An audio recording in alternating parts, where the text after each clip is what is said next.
श्री बांके बिहारी तेरी आरती गाऊं, बांके बिहारी तेरी आरती गाऊं, श्री बांके बिहारी तेरी आरती गाऊं, हे कुंज बिहारी तेरी आरती गाऊं, हे कुंज बिहारी तेरी आरती गाऊं, आरती गाऊं प्यारे तुमको मनाऊं, आरती गाऊं प्यारे तुमको मनाऊं, आरती गाऊं प्यारे तुमको रिझाऊं, आरती गाऊं प्यारे तुमको रिझाऊं, श्री बांके बिहारी तेरी आरती गाऊं, श्री बांके बिहारी तेरी आरती गाऊं। मीठी मीठी तालियों के साथ सभी ने प्रभु चरणों में हाजिरी लगानी है।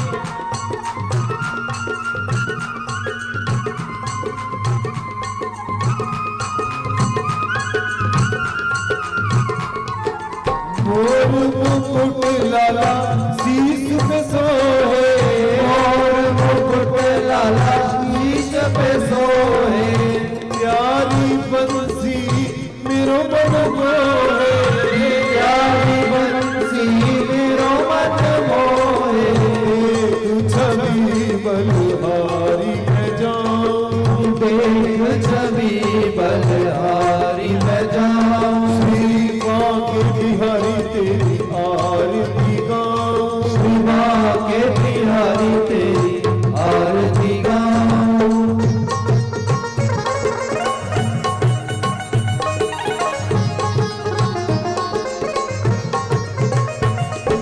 चरणों से निकली गंगा जी प्यारी, चरणों से निकली गंगा जी प्यारी, जिसने सारी दुनिया तारी, जिसने सारी दुनिया तारी, मैं उन चरणों में शीश नवाऊं, मैं उन चरणों में शीश नवाऊं, श्री बांके बिहारी तेरी आरती गाऊं, श्री बांके बिहारी तेरी आरती गाऊं।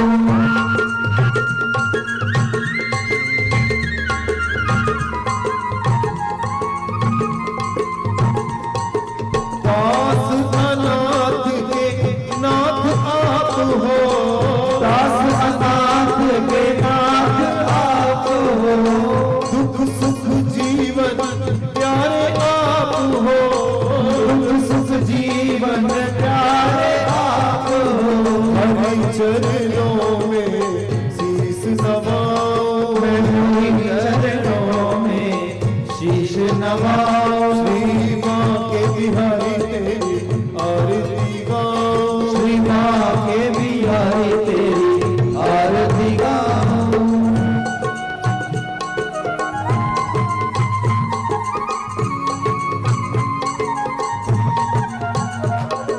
श्री हरिदास के प्यारे तुम हो, श्री हरिदास के प्यारे तुम हो, मेरे मोहन जीवन धन हो, मेरे मोहन जीवन धन हो, एक छवि बलिहारी मैं जाऊं, एक छवि बलिहारी मैं जाऊं, श्री बांके बिहारी तेरी आरती गाऊं, श्री बांके बिहारी तेरी आरती गाऊं। बोलिए वृंदावन बिहारी लाल की जय, राधे अलबेली सरकार की जय, श्री सतगुरुदेव महाराज की जय, बोलिए पवन सुत हनुमान की जय हो, सियावर रामचंद्र भगवान की जय हो। बोलिए जय जय श्री राम। एक बार प्रेम से कह दीजिए जय जय श्री राम। सभी मिलकर कहिए जय जय श्री राम। आइए प्रभु चरणों में प्रभु के नाम का सुमिरन, प्रभु के नाम की स्तुति, प्रभु का स्वागत सत्कार आरती के स्वरूप में किया गया। आइए अब पूजनीय श्री 1008 परम पूज्य गुरुदेव महाराज विकास दास जी, उनके चरणों का कमल, चरण कमल इस पंडाल में पधार चुके हैं और हर प्रतिदिन की तरह आज भी अपनी मधुर वाणी से आप सभी को श्रीमद् भागवत कथा का रसपान करवाएंगे। और इस कथा के साथ साथ दिन प्रतिदिन गुरुदेव जी जो आप जी को ज्ञान का भंडार देते हैं उससे भी आपको रूबरू करवाएंगे। कह दीजिए जय जय श्री राम। जय जय श्री राम। सभी भक्तजनों से विशेष अनुरोध रहेगा कि बैठने की व्यवस्था का थोड़ा ध्यान रखें, पीछे की तरफ होके बैठें, खुले खुले बैठें ताकि बाद में दिक्कत ना आए। शुरुआत में आगे हमें थोड़ी व्यवस्था बनाए रखनी पड़ती है, कृपया पीछे होके बैठें ताकि आगे की जगह खुली रहे, आने जाने में सुविधा रहे। कृपया खुले खुले होकर बैठें, पीछे होके बैठें। धन्यवाद। कह दीजिए जय जय श्री राम। जय जय श्री राम। व्यवस्था बनवा दो सर, बैठ जाएं सब लोग। हाँ भाई, जितने भी भगतजन ये रास्ते में खड़े हुए हैं, जितने भी भगतजन रास्ते में खड़े हैं, मेरी हाथ जोड़कर विनती रहेगी थोड़ा व्यवस्थित रूप से आप लोग एक पंक्ति में आएंगे तो बड़ा अच्छा रहेगा।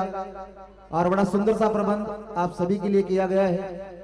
आकर अपने आसन पर विराजमान हो जाए, अपनी जगह पर जाकर बैठे और थोड़ा व्यवस्थित रूप से, बारंबार हम भक्तों की प्रार्थना रहेगी कि थोड़ा व्यवस्थित रूप से आप एक पंक्ति के अंदर, एक लाइन के अंदर अगर आकर माथा टेकेंगे, आशीर्वाद लेंगे तो आपको भी आनंद आएगा, हम भक्तों को भी अच्छा लगेगा। बारंबार समस्त शाम प्रेमी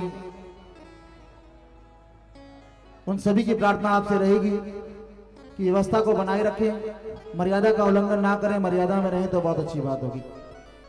और जिन्होंने माथा टेक लिया है, जिनको प्रसाद मिल चुका है, वो पीछे जाकर अपने स्थान पर बैठ सकते हैं। कह दीजिए जय जय श्री राम। जय जय श्री राम। महाराज जी आएंगे ना ज्ञानानंद जी, तो पहला भजन भक्तों फूल बरसाएगा, पहला जब महाराज जी आएंगे। अभी वंदना करते हैं। हरे कृष्ण हरे कृष्ण हरे कृष्ण हरे कृष्ण। सब लोग बोलिए हरे कृष्ण हरे कृष्ण हरे कृष्ण हरे कृष्ण। बोलिए जय जय श्री राधे, जय जय श्री राधे।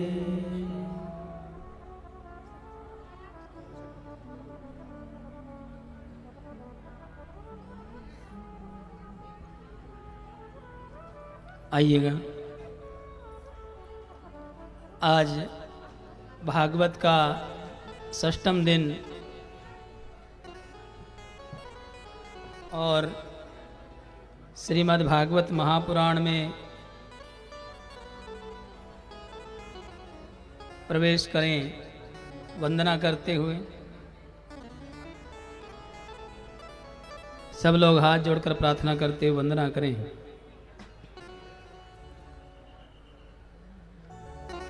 गुरुर्ब्रह्मा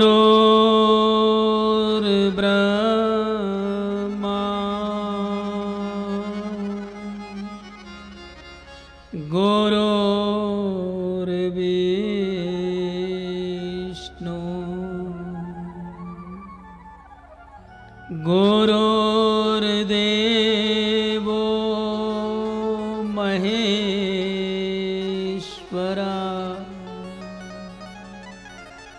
गुरुर्साक्षात् परं ब्रह्म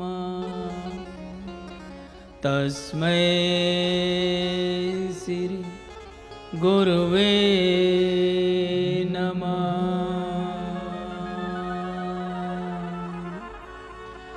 ध्यानमूलं गुरुमूर्ति, पूजामूलं गुरुपदं, मंत्रमूलं गुरुवाक्यं,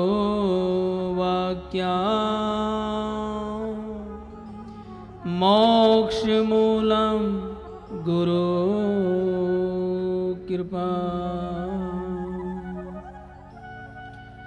जानकी बल्लभ लाडले हे प्यारे हनुमान, आई के आसन ग्रहण करो, तुम्हें कोटि कोटि प्रणाम। वर्णाम अर्थ संघाना, रसाना छंद समापि, मंगलानमच कर तारो, वंदे वाणी विनय को। नमो ब्राह्मणा देवाय, गो ब्राह्मणाय हिताय च, जगत हिताय कृष्णाय गोविंदाय नमो नमः। छवि ललित कमला कोटि सम, नवनील अंबर धारणी, शशि बदन कंज विलोचनी, श्री चंद्रिका मृदुहासनी। आनंद धन्य गोविंद मन, मंदर अनन निवासिनी, घन श्याम धन हित चातकी, घन श्याम धन हित मोरनी। श्री कृष्णाय वासुदेवाय, हरे परमात्मने, प्रणतक्लेश्वराय गोविंदाय, गोविंदाय नमो नमः। श्री कृष्णाय करुणा सिंधु, दीनबंधो जगत्पिते, गोपेश गोपिका कांता, राधा कांता नमोस्तुते। कर्पूर गौरम करुणावतारम, संसार सारम भुजगेन्द्रहारम, सदा वसंतम हृदयारविंदे,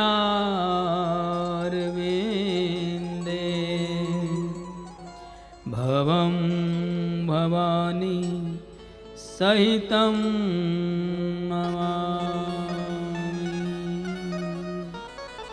कि करता करे न कर सके, पर गुरु करे सब होय। सात द्वीप नौ खंड में, गुरु से बड़ा न कोई।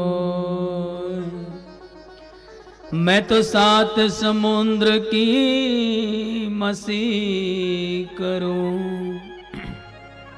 लेखनी सब बन राय।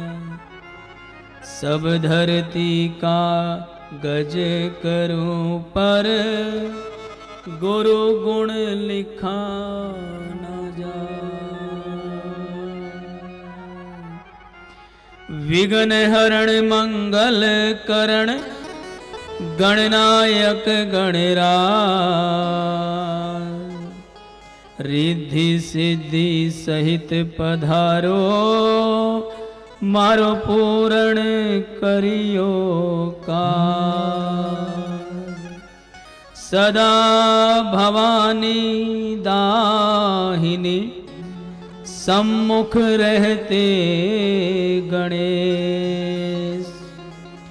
सात दे पांच देव रक्षा करे, श्री ब्रह्मा विष्णु महेश,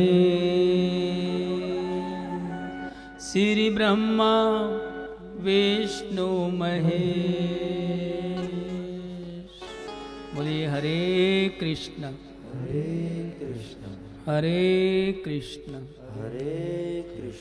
और आइए आज भागवत का षष्ठम दिवस षष्ठम दिन, तो इसमें प्रवेश करते हुए ठाकुर जी के सत्संग से प्रवेश करते हुए मेरे साथ सब ने कहना है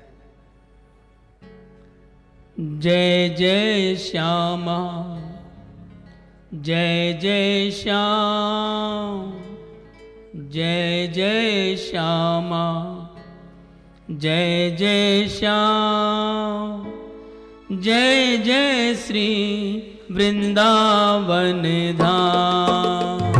जय जय श्यामा जय जय श्याम, जय जय श्यामा जय जय श्याम, जय जय श्री वृंदावन धाम।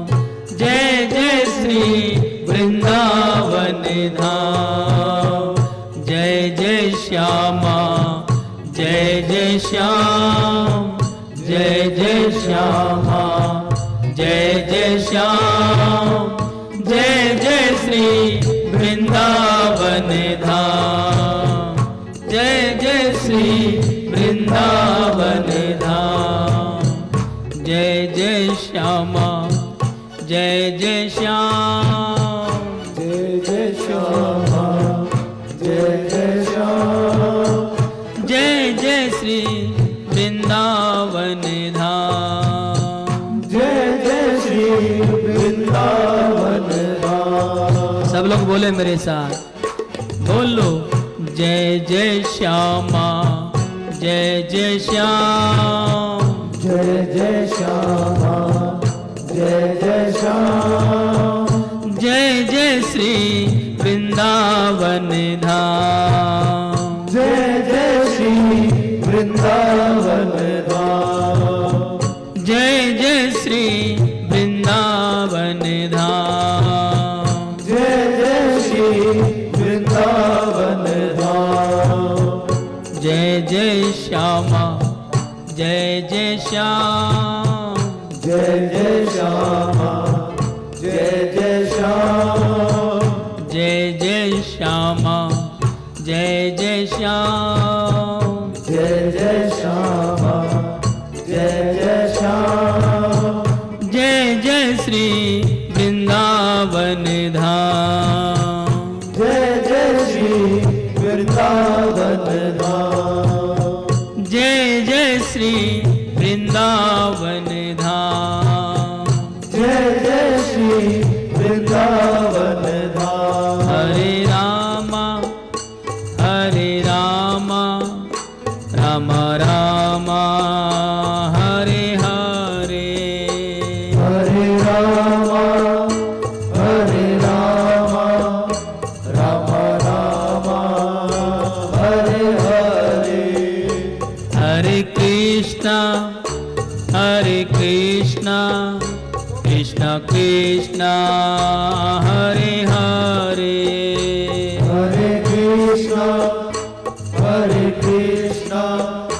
कृष्ण कृष्ण हरे हरे, हरे कृष्णा कृष्ण कृष्ण हरे हरे, हरे कृष्ण कृष्ण कृष्ण हरे हरे, हरे रामा राम राम हरे हरे, हरे रामा राम राम हरे हरे, जय राधा माधव जय कुंज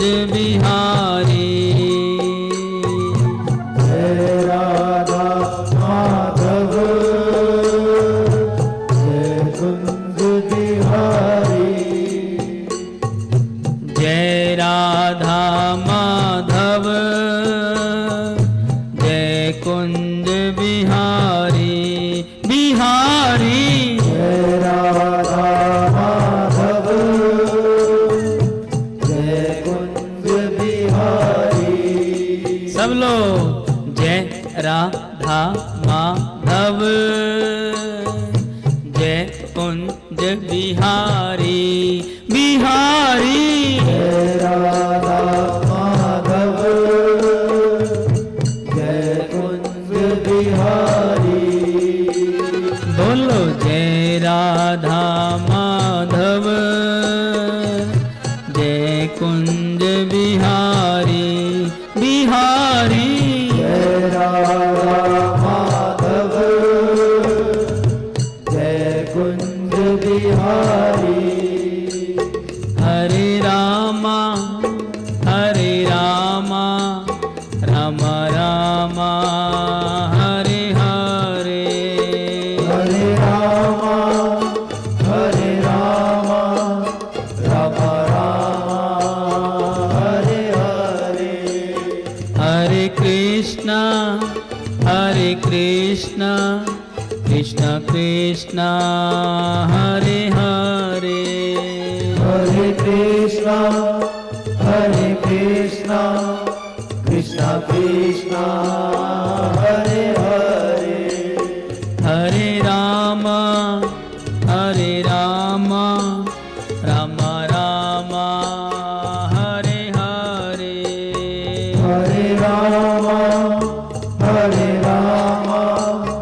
राम राम हरे हरे। और दोनों हाथ ऊपर उठा के ठाकुर जी को कहना है क्या? गोविंद मेरो है, गोपाल मेरो है। गोविंद मेरो है, गोपाल मेरो है। गोविंद मेरो है, गोपाल मेरो है। गोविंद मेरो है, गोपाल मेरो है। श्री बांके बिहारी नंदलाल मेरो है। बांके बिहारी नंदलाल मेरो है। गोविंद मेरो है, गोपाल मेरो है। गोविंद मेरो है, गोपाल मेरो है। मेरो राधा रमण गिरधारी, मेरो राधा रमण गिरिधारी। गिरधारी श्याम बनवारी। मेरो राधा रमण गिरिधारी। गिरिधारी श्याम बनवारी। ओ मेरो राधा रमण गिरधारी, मेरो राधा रमण गिरधारी। गिरधारी श्याम बनवारी। मेरो राधा रमण गिरिधारी। गिरिधारी श्याम बनवारी। गिरधारी श्याम बनवारी। गिरिधारी श्याम बनवारी। हाँ गिरधारी श्याम बनवारी। गिरिधारी श्याम बनवारी। और ओ मेरो राधा रमण गिरधारी, गिरधारी श्याम बनवारी। मेरो राधा रमण गिरिधारी। गिरिधारी श्याम बनवारी। ओ मेरो राधा रमण गिरधारी, मेरो राधा रमण गिरधारी। गिरधारी श्याम बनवारी। मेरो राधा रमण गिरिधारी। गिरिधारी श्याम बनवारी। मेरो राधा रमण गिरिधारी। गिरिधारी श्याम बनवारी। गिरिधारी श्याम बनवारी। गिरिधारी श्याम बनवारी। गिरिधारी श्याम बनवारी। गिरिधारी श्याम बनवारी। गिरिधारी श्याम बनवारी। गिरिधारी श्याम बनवारी। बोलिए हरे कृष्णा हरे कृष्णा हरे कृष्णा। हरे कृष्णा। आइए श्रीमद् भागवत महापुराण का आज षष्ठम दिन में प्रवेश करते हुए श्री सुखदेव जी महाराज श्रीमद् भागवत महापुराण को प्रणाम करते हुए कहते हैं कि सचिदानंद रूपाय विश्वोपत्ति हेतवे तापत्र विनाशाय श्री कृष्णाय वयम नमः। श्री कृष्णाय वयम नमः। और बताते हैं परीक्षित महाराज को कि पुत्र, इन पंचम दिवस में जो भी मैंने तुम्हें श्रवण कराया है, जिसके अंदर प्रारंभ से लेकर और पंचम दिवस तक जितनी भी कथाएं आई हैं, जितने भी प्रसंग आए हैं, उनका आपने परिपूर्ण रूप से ध्यान से उसका ज्ञान लिया है। आज मैं तुम्हें भगवान श्री कृष्ण की लीलाओं के साथ, जो कल लीला आपको सुनाई है उनके साथ, आज मैं तुम्हें उनके राजा बनने से लेकर उनके विवाह से लेकर आगे तक लेकर चलता हूं। और बड़ा ही गहरा प्रसंग आज का रहेगा, ये श्री सुखदेव जी महाराज बता रहे हैं। और परीक्षित महाराज चरणों में बैठे हैं, निहार रहे हैं गुरु जी को, और गुरु जी से यही प्रार्थना करते हैं कि हे गुरुदेव, आपको बारंबार प्रणाम। आपने मेरे जीवन का जो उद्धार करने का एक लक्ष्य बनाया है कि इन 7 दिनों में श्रीमद् भागवत महापुराण सुनने से मेरा उद्धार होगा, मेरा मोक्ष होगा प्रभु, तो भगवान मैं आपको अपने मन से, हृदय से, आत्मा से साष्टांग प्रणाम करता हूं। और हे गुरुदेव, मैं यही प्रार्थना करता हूं कि अगर मेरे कुल में आगे चलकर कोई भी आए तो आप ही जैसा गुरु, आप ही गुरु मिले, यही मैं परमपिता परमात्मा से प्रार्थना करता हूं। क्योंकि बताया गया है शास्त्रों में, गुरु के बिना मुक्ति नहीं है। और जीवन में गुरु धारणा बहुत जरूरी है महाराज। भगवान श्री राम जब पृथ्वी पर आए थे, सबसे पहले उनकी दीक्षा शिक्षा, जब बाल रूप में थे तो गुरुकुल भेजा गया था। वशिष्ठ मुनि ने उनके गुरु हुए, उनको ज्ञान दिया। जो सर्व ज्ञानी थे उनको ज्ञान दिया, दीक्षा दी, गुरु धारण किया। भगवान श्री कृष्ण का कल आपने प्रसंग सुना था कि दीक्षा शिक्षा लेने के लिए उज्जैन में संदीपनी मुनि ऋषि के आश्रम पे गए थे। वहां जाकर उन्होंने दीक्षा शिक्षा ली। 64 दिनों में 64 विद्याएं सीख ली थी महाराज।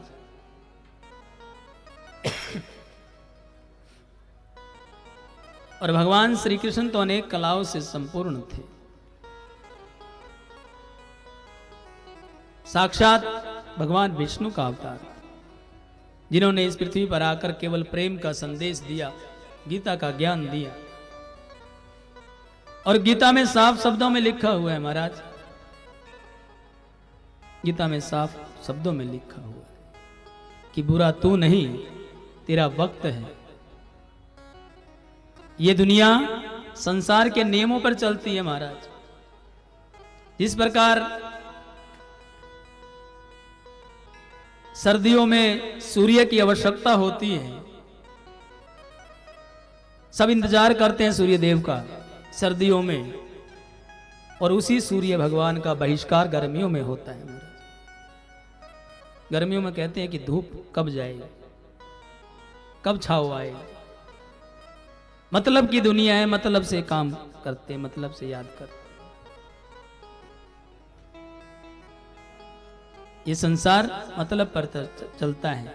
जब तक आपकी आवश्यकता है तभी तक आपकी जरूरत है, और जब उनकी आवश्यकता आपसे पूरी हो गई तो आप किसी काम के नहीं, किसी भी काम के नहीं। कहा जाता है कि एक बगुला एक तालाब में पानी पीता है और एक कौवा भी उसी तालाब में पानी पीता है, लेकिन दोनों की सोच अलग अलग है, दोनों के विचार अलग अलग हैं। अगर फूल की तरह महकना चाहते हो, चमकना चाहते हो, खिलना चाहते हो, गुलाब के फूल की तरह बनना चाहते हो, तो कांटों के तालमेल के साथ अपना संयम बनाना पड़ेगा, कांटों के साथ तो चलना पड़ेगा। अगर सुख चाहते हो तो दुख भी सहन करने पड़ेंगे महाराज, तभी जाकर आपको सुख का अनुभव होगा। और कहा भी जाता है कि सुख मिले उसके पीछे दुख ही तो कारण है। दुख आते हैं फिर सुख आते हैं।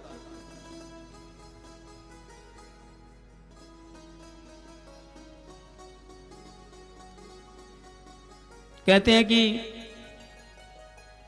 चंदन की लकड़ी जैसे होती है, जो चंदन की लकड़ी घिस जाती है वो मंदिर में रखी जाती है, तिलक लगाने के काम आती, और जो चंदन नहीं घिसता वो शमशान में काम आता है। चंदन तो दोनों ही है।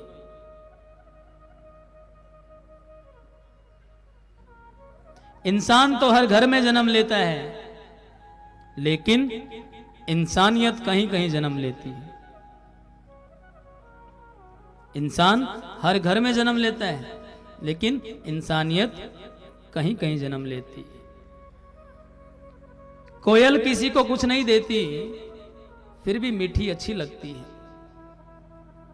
कौवा किसी का धन नहीं चुराता, फिर भी बुरा लगता है। फर्क किसका है? वाणी का है, आपकी मिठास का है। जो आपसे मीठा बोलता है आपको अच्छा लगता है, जो कड़वा बोलता है आपको बुरा लगता है। वाणी का फर्क है।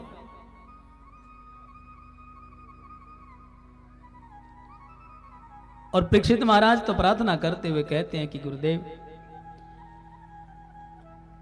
आपने मेरे को इन 5 दिनों में मुझे जो ज्ञान दिया है भगवान, मैं कृतार्थ हो गया, धन्य हो गया। ऐसे ही कृपा आपकी बरसती रहे, और मैं यही चाहूंगा कि ये 7 दिन कभी पूरे ना हो, ये 7 दिन कभी पूरे ना हो। आपकी कृपा ऐसे ही बरसती रहे, ऐसे ही बरसती रहे। और श्री सुखदेव जी बता रहे हैं कि कैसे भगवान श्री कृष्ण जब द्वारिका में अपना जो उन्होंने निवास स्थान बनाया था, समुद्र के बीच में द्वारिका नगरी बसाई गई थी, जहां पर भगवान श्री कृष्ण अपने भाई बलराम के साथ, अन्य मथुरावासियों के साथ वहां विराजमान थे। वहीं पर रहकर उन्होंने धर्म की ध्वजा लहराई और वहीं पर उन्होंने रहकर अनेक ऐसे मठ की स्थापना की जिनसे हमारे सनातन की स्थापना, हमारे सनातन की गणना, हमारे सनातन का ज्ञान लोगों को मिलता है। भगवान श्री कृष्ण की लीलाओं का वर्णन करते हुए बता रहे हैं श्री सुखदेव जी महाराज की कैसे कल महाभारत का चरित्र आपको सुनाया कि कैसे महाभारत का जब युद्ध जीत गए हमारे 5 पांडव, उस युद्ध में अनेक कौरवों की तरफ से मारे गए, अनेक पांडवों की तरफ से मारे गए। और जब ये युद्ध होना था, युद्ध होने से पहले शकुनी जो थे दुर्योधन से कहते हैं कि जाओ देवकी के उस दुलार के पास जाओ और उनसे कृष्ण को मांग लेना। दुर्योधन सुबह सुबह भोर में जाकर भगवान श्री कृष्ण के महल में पहुंच जाते हैं और इधर से हमारे अर्जुन वो भी भोर में ही भगवान श्री कृष्ण के महल में पहुंच जाते हैं। दोनों बैठ जाते हैं। भगवान श्री कृष्ण जब भोर में उठे तो उन्होंने दोनों को देखा, आने का कारण पूछा। दुर्योधन कहने लगा कि हे देवकी नंदन, सर्वप्रथम मैं आया हूं, आपसे कुछ मांगने आया हूं। तो कन्हैया कहने लगे मांगो, क्या मांगते हो? कहने लगा कि मैं चाहूंगा कि आप इस युद्ध में कौरवों की ओर से लड़े। भगवान श्री कृष्ण कहने लगे कि दुर्योधन, मैंने प्रण लिया है कि मैं इस युद्ध में अस्त्र शस्त्र नहीं उठाऊंगा। एक तरफ मैं हूं जो अस्त्र शस्त्र नहीं उठाऊंगा और दूसरी तरफ मेरी नारायणी सेना है। अब निर्णय आपको करना है कि मैं चाहिए या मेरी नारायणी सेना चाहिए, आप सोच लो। तो दुर्योधन सोचने लगा, अस्त्र शस्त्र ये उठाएगा नहीं तो मुझे क्या करना है इसका, तो नारायणी सेना ले ले। और नारायणी सेना लेकर दुर्योधन चले गए। अब भगवान श्री कृष्ण और अर्जुन बैठे हुए हैं।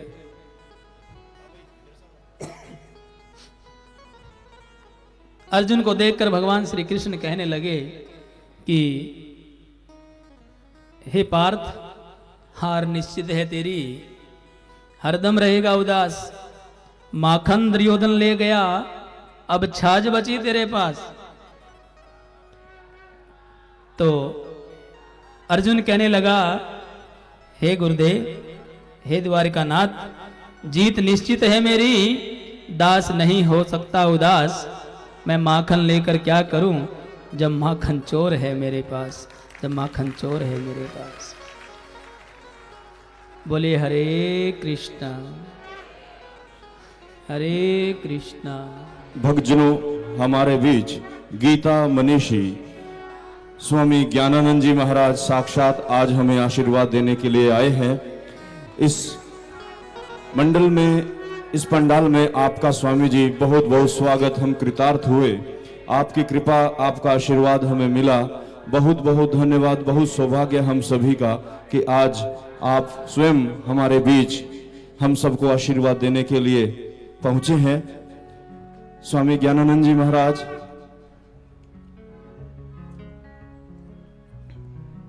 मंच पर महामंडलेश्वर गुरुदेव विकास दास जी महाराज को सम्मानित करते हुए, अपनी शुभकामनाएं उन्हें देते हुए, उनसे आशीर्वाद और शुभकामनाएं लेते हुए,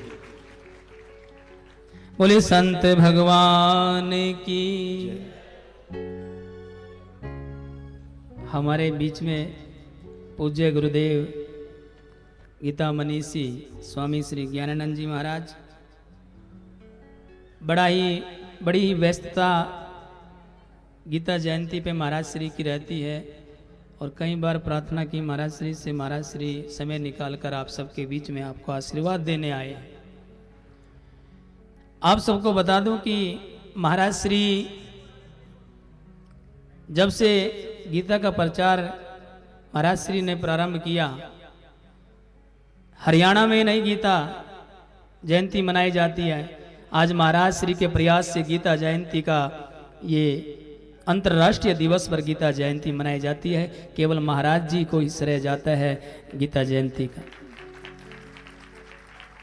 देश विदेशों में जाकर गीता के बारे में प्रचार करना, महाराज श्री अनेक देशों में जाकर गीता का प्रचार करते हैं और श्रीमद् भगवद गीता महाराज श्री को कंठस्थ याद है और बड़े प्यार से, सरल भाव से गीता का उपदेश देते हैं महाराज श्री। तो मैं महाराज श्री को पुनः आप सबकी तरफ से, अपनी तरफ से प्रणाम करता हूँ। और महाराज श्री आए हैं, गुरुदेव आए हैं, मेरे गुरु तुल्य हैं और समय समय पर इनका मार्गदर्शन मुझे मिलता रहता है। तो आइए, गुरुदेव आए हैं तो एक बार प्रार्थना करते हैं। भक्तों फूल बरसाओ, मेरे गुरुदेव आए हैं, मेरे गुरुदेव आए हैं। भक्तों फूल बरसाओ, मेरे गुरुदेव आए हैं, मेरे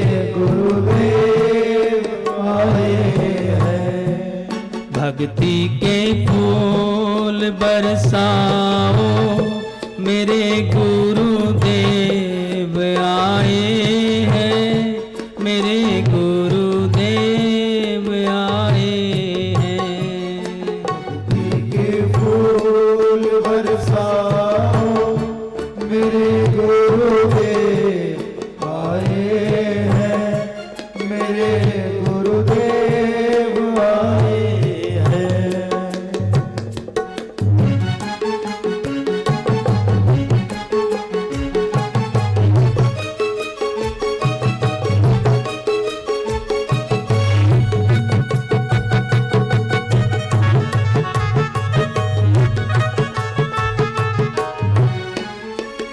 और गुरुदेव के आशीर्वाद से सब कुछ मिलता है। इसलिए गुरु ब्रह्मा गुरु विष्णु गुरु ही महेश है मेरे।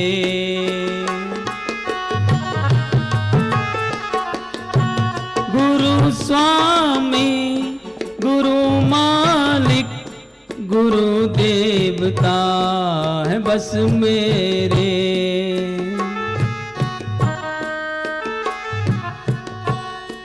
चरण रज शीस पे लगाओ, मेरे गुरुदेव आए हैं, मेरे गुरुदेव आए हैं। भक्तों फूल बरसाओ, मेरे गुरुदेव आए हैं, मेरे गुरुदेव आए हैं। भक्तों फूल बरसाओ। बोलिए हरे कृष्ण, हरे बोलिए सदगुरुदेव महाराज की जय। सदगुरुदेव महाराज की जय। महाराज जी के पास समय का थोड़ा अभाव है, क्योंकि उधर भी कार्यक्रम है गीता जयंती का। तो मैं चाहूँगा कि महाराज के मुखारबिंद से आप सबको कुछ ना कुछ आशीर्वाद मिले। तो भैया माइक लेके आ जाओ। बोलिए हरे कृष्णा।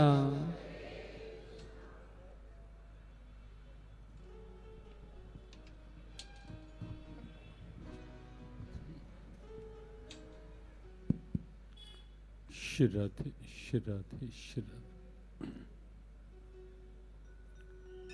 प्रपन्न पारिजाताय तोत्रवेत्रैकपाणये ज्ञान मुद्राय कृष्णाय गीतामृत दुहे नमः।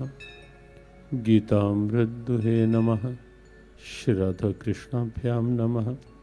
श्री गुरुचरण कमलेभ्यो नमः।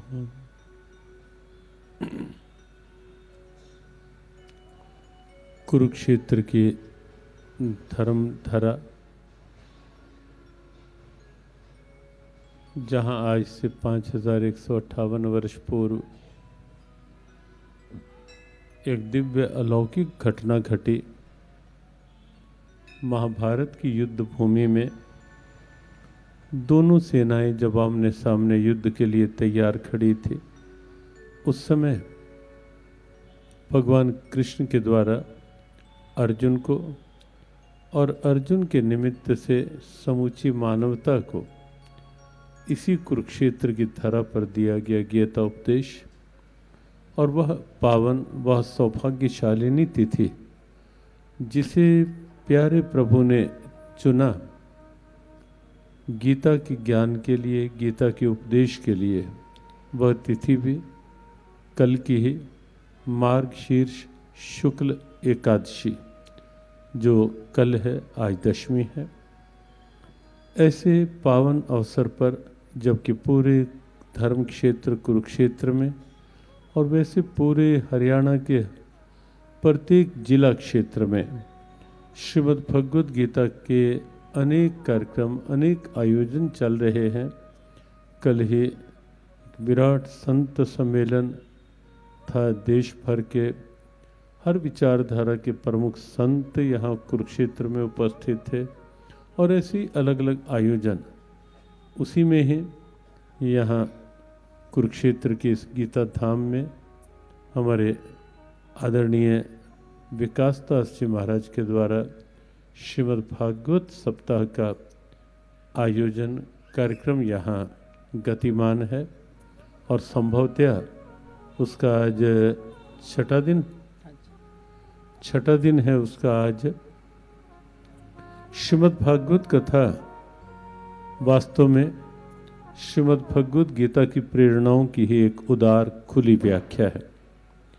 ये दो शब्द हैं, श्रीमद् भगवत गीता और श्रीमद् भागवत महापुराण। प्रायः इसमें कई बार ठीक से अंतर नहीं किया जा पाता। श्रीमद् भगवत गीता है और श्रीमद् भागवत पुराण है, उसमें अंतर यह है श्रीमद् भगवत गीता श्रीमद् शब्द दोनों में है, आदर सूचक शब्द है, सम्मान सूचक शब्द है श्रीमद्। भगवत गीता और भागवत पुराण दोनों में अंतर यह है, भगवत गीता अर्थात भगवान के द्वारा गाया गया गीत और भागवत पुराण अर्थात वह चर्चा जो भागवत बना देती है, भगवान का बना देती है। भगवान का बनने की प्रेरणा है भागवत और भगवान के द्वारा गाया गया गीत है भगवत गीता। यद्यपि जिस भगवान कृष्ण के द्वारा गीता का उपदेश हुआ, श्रीमद् भागवत कथा भी उन्हीं भगवान कृष्ण के ही चतुर्दिक इर्द गिर्द घूमती दिखाई देती है। पूरी भागवत कथा में आप देखेंगे दशम स्कंद से भगवान कृष्ण की बाल अवतरण के साथ बाल लीलाएं प्रारंभ होती हैं और वो प्रत्येक बाल लीला जो इन दिनों आप श्रवण कर रहे होंगे, क्योंकि चौथे दिन भगवान का अवतरण होता है और आगे भगवान की लीलाओं का वर्णन होता है, तो आप सुन रहे होंगे भगवान कृष्ण की लीलाएं कितनी मधुर हैं, कितनी सरस हैं। लेकिन एक बात उनके साथ जुड़ी और भी है कि भगवान कृष्ण की प्रत्येक लीला जो है वो वास्तव में भगवत गीता का ही चिंतन, भगवत गीता की ही एक प्रेरणा अपने में लिए हुए है प्रत्येक लीला। और गीता उपदेश जो हुआ वह गीता उपदेश भी भगवान कृष्ण की एक अनूठी लीला ही थी। भगवान कृष्ण जानते थे, महाभारत युद्ध जब प्रारंभ हुआ भगवान कृष्ण जानते थे कि युद्ध के पश्चात उनकी लीलाओं का समय बहुत कम रहने वाला है, क्योंकि अवतार का प्रयोजन परित्राणाय साधूनां विनाशाय च दुष्कृताम। इसीलिए उनके भीतर एक भाव उदित हुआ कि लीलाओं का संवरण होने से पहले मैं विश्व को एक ऐसा उपहार दे करके जाऊं जो समूचे विश्व की एक प्रेरणा बन जाए, समूची मानवता का एक आधार बन जाए। और इसीलिए युद्ध भूमि में अर्जुन के भीतर मोह का जागरण करके और मोह के कारण से तनाव, दबाव और फिर विषाद की स्थिति ला करके उस समय भगवान कृष्ण ने उस तनाव को, दबाव को, अवसाद को मिटाने के लिए दिया गीता ज्ञान का उपदेश। वास्तव में बहुत अद्भुत, बहुत अनूठा उपदेश है। लेकिन अंतर कहीं नहीं है, भागवत भी भगवान का बनाने की प्रेरणा है और भगवत गीता में भी भगवान श्री कृष्ण यही कहते हैं कि ये जीव जो है ये है ही मेरा अंश, ममैवांशो जीवलोके जीव भूता सनातनः। अर्जुन, ये जीव मेरा ही सनातन अंश है, लेकिन मेरे से अलग होकर माया में उलझ जाता है। भगवान की लीलाएं, भगवान की कथाएं, भगवान से विमुख हुए जीव को फिर से भगवान का बनाने की एक प्रेरणा है। अनेक परम भागवतों के पावन चरित्र हैं श्रीमद् भागवत कथा में। कहीं जब ध्रुव को सुनते हैं तो लगता है कि निश्चय कैसा दृढ़ होना चाहिए भगवान को पाने के लिए। कहीं जब प्रहलाद की कथा सुनते हैं तो लगता है कि परिस्थितियां कितनी भी विकट हों, कितनी भी विपरीत हों परिस्थितियां, लेकिन नाम निष्ठा कमजोर नहीं पड़नी चाहिए। प्रहलाद की नाम निष्ठा कमजोर नहीं पड़ी, और यदि नाम निष्ठा कमजोर ना पड़े, भगवान निष्ठा कमजोर ना पड़े, तो निश्चित है कि भगवान की कृपा भी अनुभव होती ही है। श्रीमद् भागवत कथा के रूप में आप सबको ये कृपा या भगवद गीता की इस उपदेश स्थली अवतरण स्थली धर्म क्षेत्र कुरुक्षेत्र में प्राप्त हो रही है। हमारे आदरणीय विकास दास जी महाराज, जैसा उन्होंने संकेत किया, बहुत वर्षों से उनका भाव जुड़ा हुआ है। भगवान की कृपा बनी रहे। व्यासपीठ को नमन करते हुए, धर्म क्षेत्र कुरुक्षेत्र की इस धरा को नमन करते हुए, अंतर्राष्ट्रीय गीता महोत्सव के प्रत्येक भाव को वंदन करते हुए, जो भाव भगवान कृष्ण के उस लक्ष्य को पूर्ति करने में सहायक हो रहे हैं, क्योंकि गीता उपदेश उन्होंने वैश्विक प्रेरणा के रूप में दिया था और आज कुरुक्षेत्र का यह गीत पूरे विश्व की प्रेरणा बन रहा है। तो व्यासपीठ को प्रणाम, इस धर्मधरा को प्रणाम करते हुए, श्रीमद् भागवत महापुराण भगवान को नमन करते हुए, आदरणीय विकास दास जी के लिए हृदय से शुभकामना मंगल कामना प्रेषित करते हुए कि उनका ये भाव श्री कृष्ण कृपा के भाव को, भगवत निष्ठा के भाव को आधार बना करके आगे बढ़ता रहे और सबको लाभ मिलता रहे। श्याम परिवार कुरुक्षेत्र और आयोजन में सहायक सभी भाई बहन, सभी संस्थाएं, सबके लिए बहुत बहुत शुभकामना। आप सब यहाँ उपस्थित हैं, सबके लिए ढेरों ढेरों शुभकामनाएं, क्योंकि आयोजन लगातार चल रहे हैं और हमें तो सुबह से लेकर रात्रि तक कई कार्यक्रम, कभी अब संस्थानम में, कभी गीता महोत्सव, कई अलग अलग नगरों में जो गीता महोत्सव हो रहे हैं उनके साथ समन्वय, तो उससे लगातार वो रहता है। और अभी भी देश के प्रबुद्ध गीता चिंतकों का एक सेमिनार, जिसके लिए लगभग चिंतक आ चुके थे, ठीक 2 बजे उसका प्रारंभ होना है। इसलिए इतने ही शब्दों के साथ सबके प्रति शुभेच्छा व्यक्त करते हुए सबको जय श्री कृष्ण, जय श्री राधे। 2 लाइनें गुरुजी के लिए।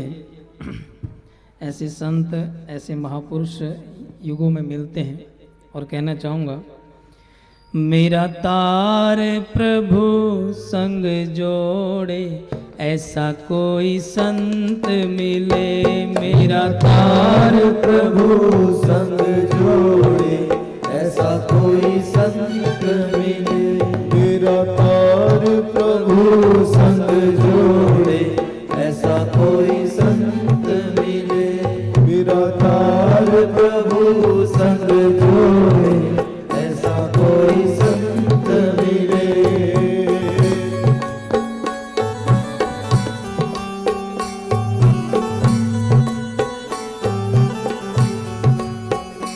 मेरा तार प्रभु संग जोड़े, ऐसा कोई संत मिले। मेरा तार प्रभु संग जोड़े, ऐसा कोई संत मिले। मेरे मन का रास्ता मोड़े, ऐसा कोई संत मिले। मेरे मन का रास्ता मोड़े, ऐसा कोई संत मिले। संत दरस के बड़े महात्म, संत दरस के बड़े महात्म। संत दरस के बड़े महात्म।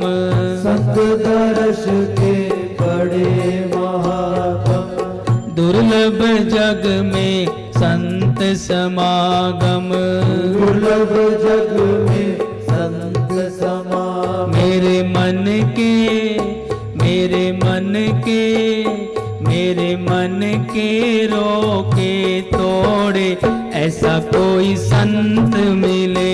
मेरा तार प्रभु संग जोड़े, ऐसा कोई संत मिले। मेरे तार प्रभु संग जोड़े, ऐसा कोई संत मिले। मेरे तार प्रभु संग जोड़े, ऐसा कोई संत मिले। मेरे मन का रास्ता मोड़े, ऐसा मिले। मेरे मन का रास्ता मोड़े ऐसा कोई संत मिले। ऐसा कोई संत मिले, ऐसा कोई संत मिले, मेरे तार प्रभु संग जोड़े ऐसा कोई संत मिले। मेरे तार प्रभु संग जोड़े ऐसा कोई संत मिले। मेरे मन का रास्ता मोड़े ऐसा कोई संत मिले। मेरे मन का रास्ता मोड़े ऐसा कोई संत मिले। मेरे तार प्रभु संग जोड़े ऐसा कोई संत मिले। मेरे तार प्रभु संग जोड़े ऐसा कोई संत मिले। मेरे तार प्रभु संग जोड़े ऐसा कोई संत मिले। बोलिए हरे कृष्णा हरे कृष्णा हरे कृष्णा हरे कृष्णा। आइए श्रीमद् भागवत महापुराण में प्रवेश करते हुए, क्योंकि अर्जुन को भगवान श्री कृष्ण कहते हैं कि माखन तो दुर्योधन ले गया, अब छाछ बची तेरे पास। तो उन्होंने कहा कि प्रभु मैं माखन लेकर क्या करूं जब माखन चोर है मेरे पास, जब माखन चोर है मेरे पास। उन्होंने कहा यदा सुधा न जायते विष्णु मन्यन् कृते स्वयं सर्वप्रथम महालवणं नवत्वं नवत्वं मिते प्रभो। कहने लगे हे प्रभु सर्वप्रथम आप ही मेरे साथ हैं, आप ही मेरे लिए सर्वोपरि हैं और आपके बिना मेरा ये युद्ध और मैं अधूरा हूँ भगवान। इसीलिए आप मेरे इस युद्ध में मेरा साथ दीजिए, मेरे साथ रहिए प्रभु, अपनी कृपा बनाए रखें। बोलिए हरे कृष्णा हरे कृष्णा। भगवान श्री हरि अर्जुन के साथ उस युद्ध में शामिल हुए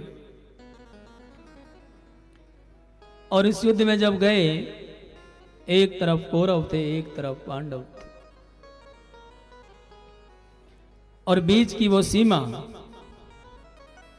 जो आपके ही कुरुक्षेत्र के समीप बताई जाती, जिसे सरदा गांव के नाम से जाना जाता है, वो सरद थी बीच में से, जिसका नाम सरदा गांव पड़ा, राजौंद के पास यहीं पड़ती। एक तरफ का कौरव थे एक तरफ पांडव थे। और जब अर्जुन ने देखा कि इस युद्ध भूमि में, इस कुरुक्षेत्र की भूमि में, धर्म नगरी में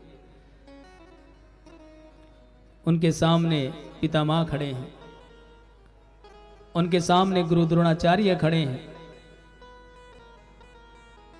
उनके सामने कृपाचार्य खड़े हैं, कोई मामा खड़ा है, कोई फूफा खड़ा है, कोई भाई खड़ा है। इन सब को देखकर अर्जुन के हाथ से वो गांडीव छूट जाता है, धनुष छूट जाता है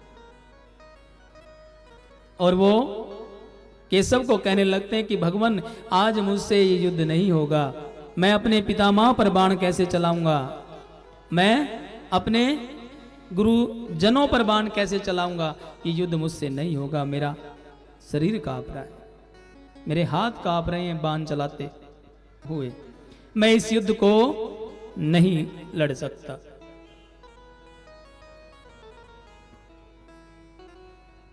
अर्जुन ने अपने आप को हारा हुआ मान लिया। जैसे आज के समय हम लोग हार जाते हैं जब कोई विपत्ति आती है, कोई दुख आता है, कोई संकट आता है, हम लोग हार जाते हैं, उसी प्रकार अर्जुन हार गया। अर्जुन बौखला गया तो भगवान श्री कृष्ण ने कहा कि पुत्र, जो इस नगरी में ये युद्ध होने जा रहा है ये धर्म के लिए हो रहा है, और धर्म बचाने के लिए ये नहीं देखा जाता कि सामने कौन खड़ा है। धर्म की ध्वजा लहराने के लिए ये नहीं देखा जाता कि सामने गुरुदेव है या पितामह है या कोई भाई खड़ा हुआ है। युद्ध केवल एक ही चीज देखता है और वो है धर्म, धर्म की नीति। और यहां पर भगवान श्री कृष्ण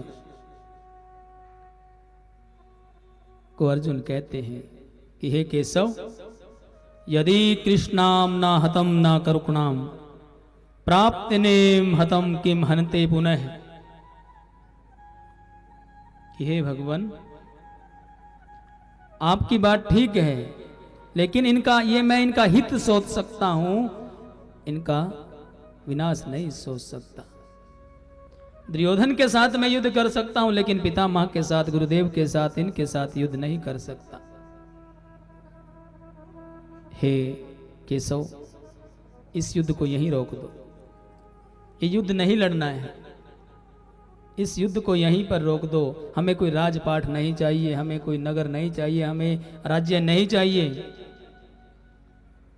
तो भगवान श्री कृष्ण गीता का उपदेश देते इसी धर्म क्षेत्र कुरुक्षेत्र के अंदर प्रेरणा देते हैं कि धर्म के रास्ते में कोई भी व्यक्ति आता है तो उसको हटाना चाहिए। जैसे 3 दिन पहले मैं बता रहा था कि हम लोग उस देश में रहते हैं महाराज, जिस देश में देवी देवताओं ने यहां पर वास किया है। पहले कुरुक्षेत्र ये भूमि केवल छोटी सी नहीं थी, ये अंबाला भी कुरुक्षेत्र में आता था, करनाल भी कुरुक्षेत्र में आता था, पानीपत भी कुरुक्षेत्र में आता था। और जहां बर्बरीक ने अपने शीश का दान दिया था वो कुरुक्षेत्र की भूमि ही मानी जाती है। जो पहले कुरुक्षेत्र में पानीपत आता था, चुलकाना धाम पहले कुरुक्षेत्र में आता था और उस समय शीश का दान दिया गया। इसलिए कहा जाता है, कई जगह किताबों में लिखा है कि कुरुक्षेत्र में दिया शीश का दान। वो कुरुक्षेत्र ही था पहले हमारा, वो तो बाद में अलग हुए हैं सब। पहले कुरुक्षेत्र बहुत बड़ा था। बर्बरी की कथा भी उसमें आगे आएगी, श्याम बाबा की कथा भी आएगी आज की इस कथा में 4 बजे के बाद। तो गीता का ज्ञान दे रहे हैं भगवान श्री कृष्ण, और गीता का ज्ञान जब अर्जुन को दिया, गीता का दूसरा नाम है गीता उपनिषद। श्रीमद् भगवत गीता और श्रीमद् भगवत महापुराण दोनों ही एक दूसरे के पूरक है महाराज श्री अभी बता रहे थे, एक दूसरे के पूरक हैं। जिस प्रकार भगवान शिव और विष्णु एक दूसरे के पूरक हैं, वो उनकी स्तुति करते हैं, वो उनकी स्तुति करते हैं। उसी प्रकार गीता और श्रीमद् भगवत महापुराण एक दूसरे के पूरक हैं। और गीता का सार क्या है? गीता, पूरी गीता का सार, 18 अध्यायों की गीता, उसका सार क्या है? केवल एक ही सार है, वो है श्री कृष्ण की शरण लेना, भगवान श्री कृष्ण की शरण में जाना, यही गीता का सार है। केवल पढ़कर छोड़ देना और समझ लेना कि पुण्य मिल जाएगा, लाभ मिल जाएगा, लाभ तब मिलेगा। गीता पढ़ना अच्छी बात है, श्रीमद् भगवत गीता पढ़ना अच्छी बात है, लेकिन गीता से प्रेरणा यही मिलती है, उसका सार यही है कि आप भगवान श्री कृष्ण की शरण में जाओ। भगवान श्री कृष्ण की शरण में आप जाएंगे तो गीता का लाभ आपको मिलेगा। इसलिए तो कहा जाता है गौ सेवा और गीता पाठ, गौ सेवा और गीता पाठ, गौ सेवा और पीछे वाले गौ सेवा और गौ सेवा और करते रहो जब तक है श्वास, करते रहो जब तक है श्वास, गौ सेवा और गीता पाठ करते रहो जब तक है श्वास, गौ सेवा और गीता पाठ करते रहो जब तक है श्वास। और यहां पर भगवान श्री कृष्ण ने गीता का उपदेश दिया। जब गीता का उपदेश दिया उस दिन कौन सा था? उस दिन रविवार का दिन था महाराज, रविवार का दिन था, एकादशी थी जो कल आप लोग मनाएंगे। और गीता 45 मिनट में भगवान श्री कृष्ण ने गीता का उपदेश दे दिया था, 45 मिनट में, और ये समय वहीं रुक गया था। 45 मिनट में गीता का उपदेश दिया था और समय वहीं रुक गया था। और गीता हमें क्या सिखाती है महाराज? गीता से क्या ज्ञान मिलता है? कर्तव्य से भटके हुए जिस प्रकार उस अर्जुन को गीता का ज्ञान मिलने के बाद उसे अपने मार्ग का पता लगा, अपने मार्ग पर चलने का पता लगा, धर्म अधर्म के बारे में पता चला, उसी प्रकार जितनी आवश्यकता गीता की उस समय अर्जुन को थी उससे कहीं ज्यादा आज हम प्राणियों को है, क्योंकि हम भी भटक चुके हैं महाराज। और हम गीता का ज्ञान, श्रीमद् भागवत महापुराण का ज्ञान, रामायण का ज्ञान, ऐसे ऐसे ग्रंथ आज हमारे पास ऋषि मुनि छोड़ कर गए हैं, वेदों का ज्ञान, कि उनसे पढ़कर हम इस जीवन में मोक्ष आराम से पा सकते हैं। आपको किसी वन में जाकर तपस्या करने की आवश्यकता नहीं है, भूखा रहने की आवश्यकता नहीं है, केवल इन चीजों पर अमल करने की आवश्यकता है। कितने अध्याय गीता में? 18 अध्याय है। 700 श्लोकों का वर्णन गीता में किया गया है। और अर्जुन से पहले गीता किसने सुनी है? किसको सुनाई गई थी अर्जुन से पहले गीता का उपदेश? सूर्य भगवान को गीता का उपदेश दिया गया है। बोलो हरे कृष्ण। गीता में 700 श्लोकों का वर्णन दिया गया है महाराज। और जब भगवान श्री कृष्ण गीता का उपदेश दे रहे थे, महाभारत का युद्ध प्रारंभ होने वाला था, तो वो धृतराष्ट्र से मिले थे। धृतराष्ट्र से कहा था कि मैं चाहता हूं कि जो आपकी आंखें नहीं हैं, मैं अपनी आशीर्वाद से, अपनी शक्ति से आंखों का प्रकाश आपको दे सकता हूं, अगर आप ये युद्ध देखना चाहते हैं। लेकिन धृतराष्ट्र ने मना कर दिया। धृतराष्ट्र ने कहा, जब मुझे आंखों की आवश्यकता थी, जब मुझे आंखें नहीं मिली, आज ये विनाश देखने के लिए मुझे आंखें नहीं चाहिए, मुझे युद्ध देखने के लिए आंखें नहीं चाहिए केशव। तो उनके जो साथी थे, उनके साथ हर समय रहते थे, धृतराष्ट्र के साथ संजय को दिव्य दृष्टि दे दी और महल के अंदर बैठे बैठे संजय ने सारे युद्ध का वृत्तांत धृतराष्ट्र को बताया।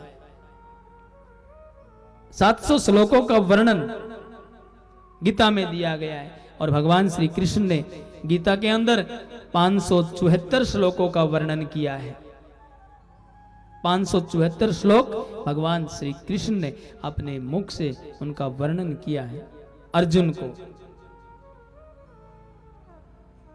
और अर्जुन ने भगवान से प्रश्न किया है गीता के ही अंदर। इन 700 श्लोकों में भगवान श्री कृष्ण ने 574 श्लोकों का वर्णन किया है और अर्जुन ने 85 श्लोकों का वर्णन किया है।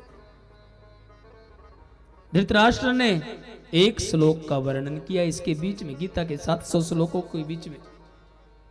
और संजय ने 40 श्लोक बोले। और इन श्लोकों को मिला के 700 श्लोक हमारे पूर्ण होते हैं और गीता पूरी होती। गीता का उपदेश दिया भगवान श्री कृष्ण ने इस धर्म क्षेत्र कुरुक्षेत्र की नगरी में, जिससे सुनकर अर्जुन को ज्ञान मिला। और ज्ञान मिला, अंधकार दूर हुआ, जो भ्रम था वो टूट गया और युद्ध किया। उस युद्ध में अनेक महारथी मारे गए। और जब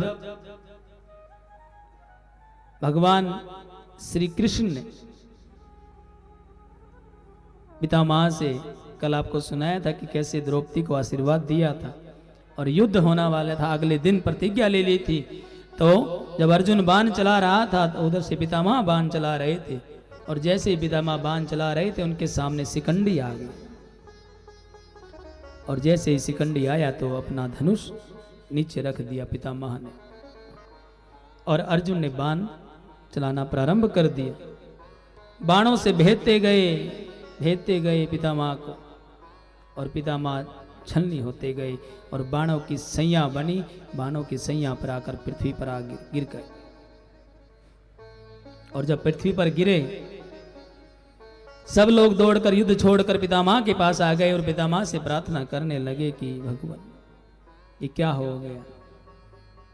तो केवल पितामह ने एक ही व्यक्ति को वहां बुलाया, सबसे आगे क्या, किसको?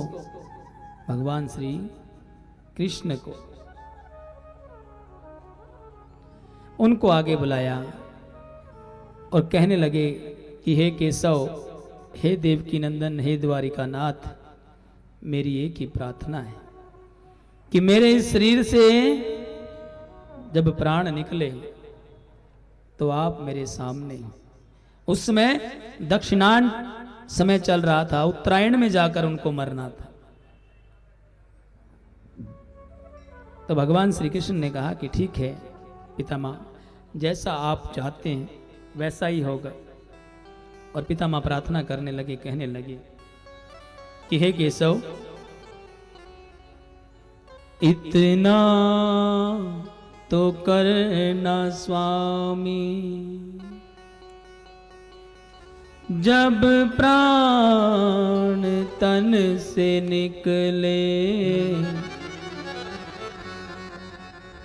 गोविंद नाम लेकर जब प्राण तन से निकले। पितामह प्रार्थना कर रहे हैं, हे गोविंद, इतना तो करना स्वामी, जब प्राण तन से निकले, इतना तो करना स्वामी, जब प्राण तन से निकले, गोविंद नाम लेकर, गोविंद नाम लेकर, तब प्राण तन से निकले, इतना तो करना स्वामी।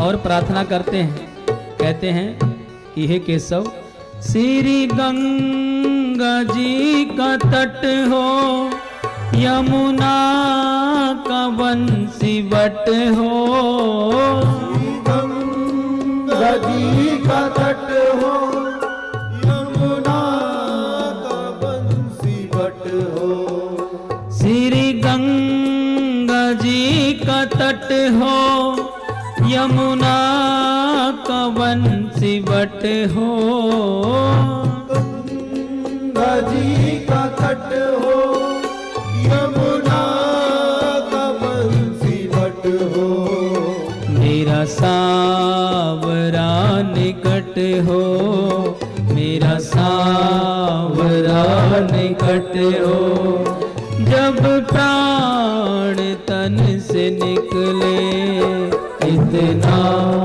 तो करना स्वामी, जब प्राण तन से निकले,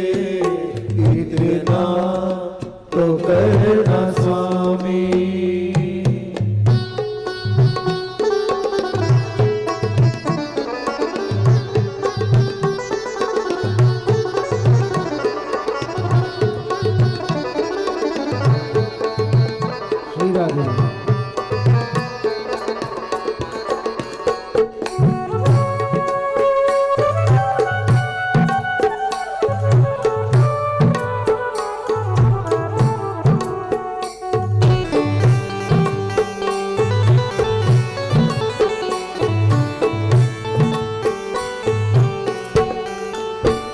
और कहने लगे पितामह कि हे केशव, मेरा सावरा खड़ा हो, मुरली का स्वर भरा हो। मेरा सावरा खड़ा हो, मुरली का स्वर भरा हो। जब इंसान मरने की कगार पर होता है, अंतिम समय में होता है, तो हम पड़े रहते हैं घर गृहस्थी के चक्कर में। आखिरी समय में भी बेटे को बुला दो, बहू को बुला दो, रिश्तेदारों को बुला दो, लेकिन भगवान को याद नहीं करते। उससे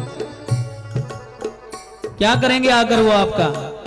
कुछ नहीं करेंगे महाराज। लेकिन शाम को बुलाएंगे तो आपको लेने जरूर आएंगे और आपको अपने साथ लेकर जाएंगे, आपका मोक्ष हो जाएगा। इसीलिए पितामह कह रहे थे कि जब मेरे प्राण निकले तो आप मेरे सामने हो। और यही प्रार्थना करनी चाहिए भगवान से कि जब भी मृत्यु आए तो हमारे सामने हमारे ठाकुर जी, हमारे श्याम जी होने चाहिए। इसलिए कहना, मेरा सावरा खड़ा हो, मुरली का स्वर भरा हो। मेरा सावरा खड़ा हो, मुरली का स्वर भरा हो। तिरछा चरण धरा हो, तिरछा चरण धरा हो। जब प्राण तन से निकले इतना तो करना स्वामी, जब प्राण तन से निकले। गोविंद नाम लेकर जब प्राण तन से निकले इतना तो करना स्वामी।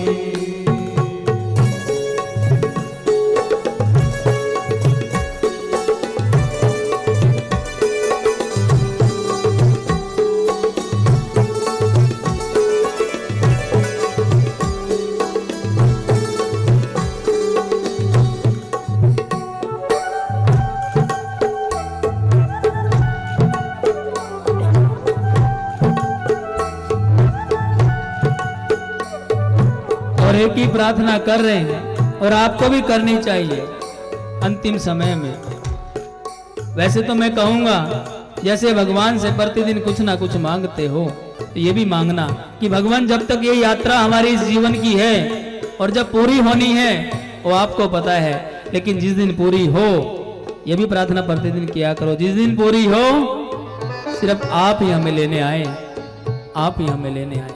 और कहना है, पितामह कहते हैं, उस वक्त जल्दी आना, नहीं शाम भूल जाना।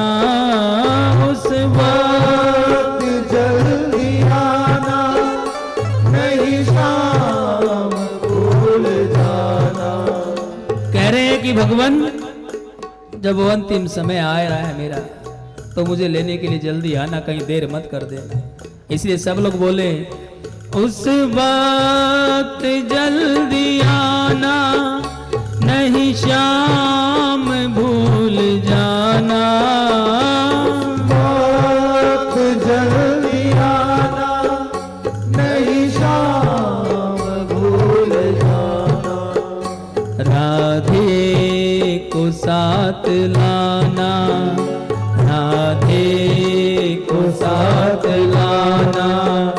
जब प्राण तन से निकले इतना तो करना स्वामी, इतना तो करना स्वामी।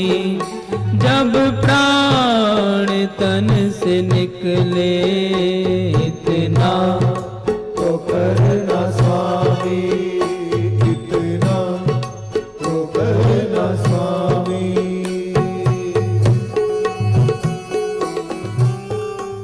कहा पितामह ने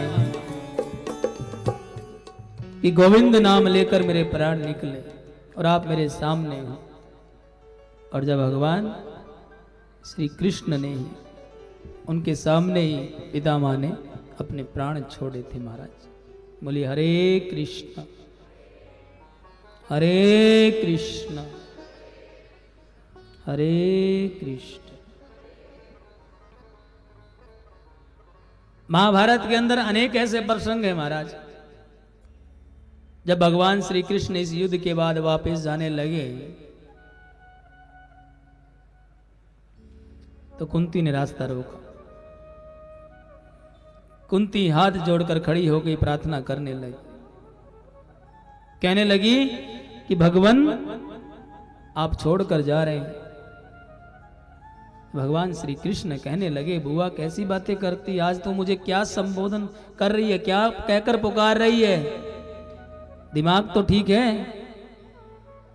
कहने लगी आज जाकर ठीक हुआ है, आज से पहले ठीक नहीं था। अब पहचान गई हूं कि तू कौन है, पहले नहीं पहचान पाई थी। पहले तो मैं सोचती थी कि मेरे भाई का लड़का है, मेरा भतीजा है, मैं बुआ हूं, लेकिन अब पहचान पाई हूं कि तू कौन है। देवकी की 8वीं संतान जो साक्षात भगवान विष्णु का अवतार है। बुआ की जब ये बात, एक भगत की ये बातें सुनी तो भगवान श्री कृष्ण कहने लगे कि मांगो बुआ क्या मांगती हो, आज जो मांगोगी मैं तुम्हें दूंगा, तुम्हारी भक्ति से बड़ा प्रसन्न हूं, मांगो क्या मांगती हो। तो कुंती कहने लगी कि प्रभु अगर देना ही है कुछ तो एक ही चीज दे दो, जितना मेरा जीवन शेष बचा है मुझे उस जीवन में केवल दुख ही दुख दे दो, सुख नहीं चाहिए। जब ये बात भगवान श्री कृष्ण सुनते हैं तो कहते हैं बुआ क्या मांग रही है। कहने लगी कि भगवान जब तक दुख मेरे साथ था तो आप मेरे साथ थे, आज सुख आया तो मुझे छोड़कर चल दी, तो इसलिए दुख ही चाहिए, सुख नहीं चाहिए, केवल सुख नहीं चाहिए। तो युधिष्ठिर को बोलते हैं कि देखो बुआ क्या मांग रही है, और आज मैं प्रसन्न हूं आप सबसे, जो जो जिसने मांगना है मांग लीजिए। तो युधिष्ठिर जी आते हैं आगे, युधिष्ठिर जी कहते हैं कि मुझे अगर देना है हे देवकी नंदन तो मुझे एक ही चीज दो कि मैं हमेशा धर्म के पथ पर चलता रहूं और आपको याद करता रहूं, आपका सुमरण करता रहूं और धर्म के पथ पर चलता रहूं, केवल यही दो। अर्जुन से मांगने के लिए कहा। अर्जुन कहने लगे कि भगवान जिस प्रकार आपने युद्ध में मेरा साथ दिया, मेरे साथ रहे, आपका साथ आपका आशीर्वाद ऐसे ही मुझ पर बना रहे, मैं यही चाहता हूं।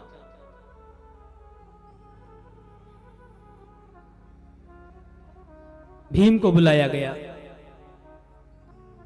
भीम को मांगने के लिए कहा गया। तो भीम ने कहा कि भगवान जिस प्रकार भैया युधिष्ठिर और अर्जुन को आपने आशीर्वाद दिया है अपनी सेवा का, उसी प्रकार मुझे भी आपकी सेवा का आशीर्वाद मिलता रहे। नकुल सहदेव को बुलाया गया, उन्होंने भी यही आशीर्वाद मांगा, केवल सेवा का, भक्ति का, भगवान श्री कृष्ण के संग का। द्रौपदी आई तो द्रौपदी से कहा कि मांगो क्या मांगती। द्रौपदी कहने लगी कि भगवान आपने तो इतना कुछ दे दिया, इतना कुछ दे दिया, बीच सभा में मेरे वस्त्र उतारे जा रहे थे तो आपने आकर मेरी रक्षा की। और भगवान मैंने सबका होकर देख लिया है, एक तेरा होना बाकी रह गया, तेरा होना बाकी रह गया। तो द्रौपदी कहने लगी मैं सबदा होके देख लिया, एक तेरा होना बाकी है, मैं अपना सब कुछ खो बैठा, बस आपा खोना बाकी है। द्रौपदी के 5 पुत्र मारे गए थे। अभिमन्यु मारा गया। 5 पांडवों के अलावा एक उत्तरा के गर्भ में जो पुत्र था केवल वही बचा था। इसलिए प्रार्थना कर रही है, गोविंद से कह रही है कि मैं सब दाहो के देख लिया, एक तेरा होना बाकी है। मैं सब दाहो के देख लिया, एक तेरा होना बाकी है। कौन कौन भगवान का होना चाहता है प्रार्थना करें, हाथ जोड़ करो मेरे साथ भजन गाएं। मैं सब दाहो के देख लिया, एक तेरा होना बाकी है। मैं सब दाहो के देख लिया, एक तेरा होना बाकी है। मैं अपना सब कुछ खो बैठा, बस आपका खोना बाकी है। मैं अपना सब कुछ खो बैठा, इस आपका खोना बाकी है। मैं सब दाहो के देख लिया।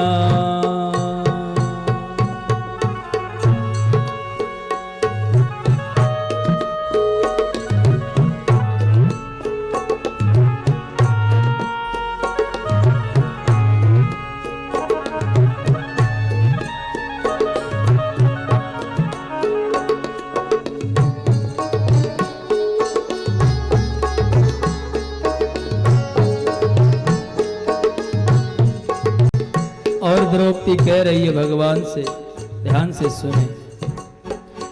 मैं सब था फिर के देख लिया, कोई न किसी का साथी है।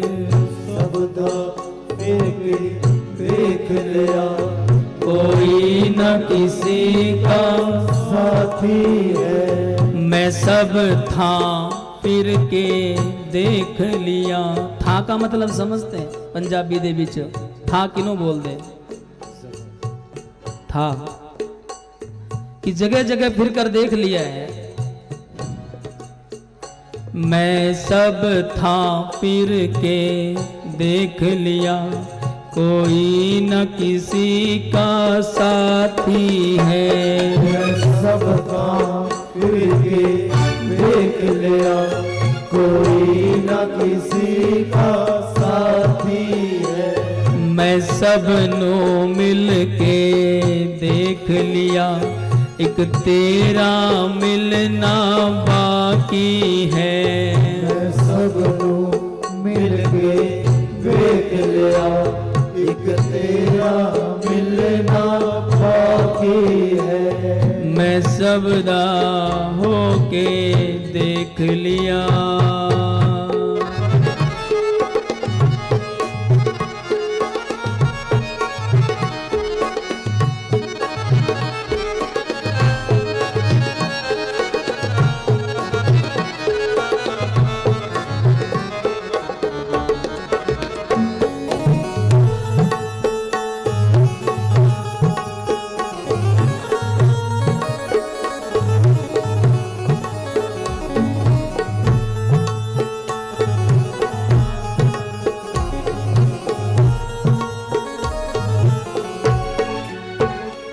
द्रौपदी कहती है भगवान कि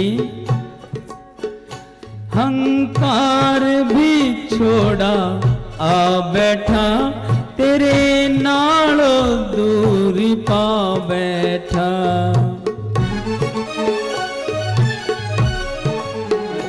हंकार भी छोड़ा आ बैठा, तेरे नालो दूरी पा बैठा।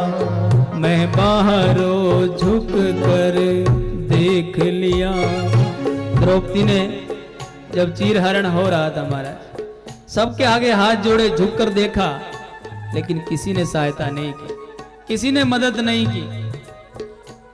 इसलिए द्रौपदी कहती है मैं बाहरों झुक के देख लिया, हुण अंदरों झुकना बाकी है।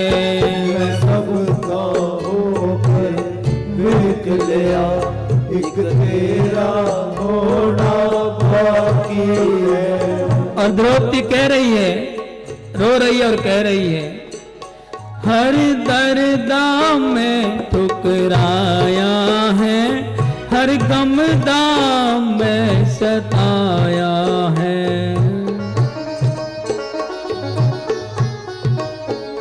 हर दर्दा में ठुकराया है, हर गम दाम में सताया है। हुण तेरे दर पे आ बैठा, हुण तेरे दर पे आ बैठा, मैं सबनू मिल के देख लिया, सबदा होके देख लिया, एक तेरा होना बाकी है। मैं सबका होके देख लिया।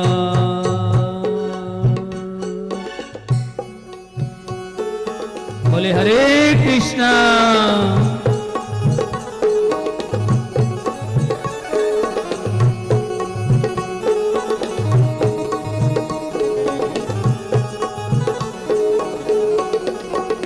और हाथ जोड़कर प्रार्थना करती है महाराज, भगवान श्री कृष्ण से कहती, ऐसे हाथ जोड़ लेती और कहती है कि हे नाथ, क्या कहती है, हथ जोड़ मैं तैनू अर्ज करा, मेरी बाह पड़ी तू दातिया।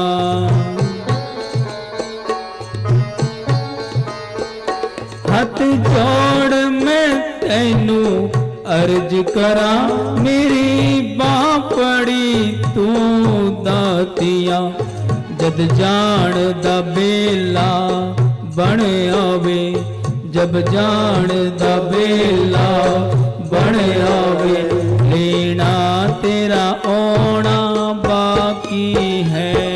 सबदा होके देख लिया, एक तेरा होना बाकी है। सब लोग भगवान से यही प्रार्थना करें एक बार मेरे साथ। सबका होके सबने देख लिया है महाराज, इनका होना बाकी। हाथ जोड़कर हाथ उठाकर प्रार्थना करें। मैं सबदा होके देख लिया, एक तेरा होना बाकी है। मैं सबदा होके देख लिया, एक तेरा होना बाकी है। मैं सबदा होके देख लिया।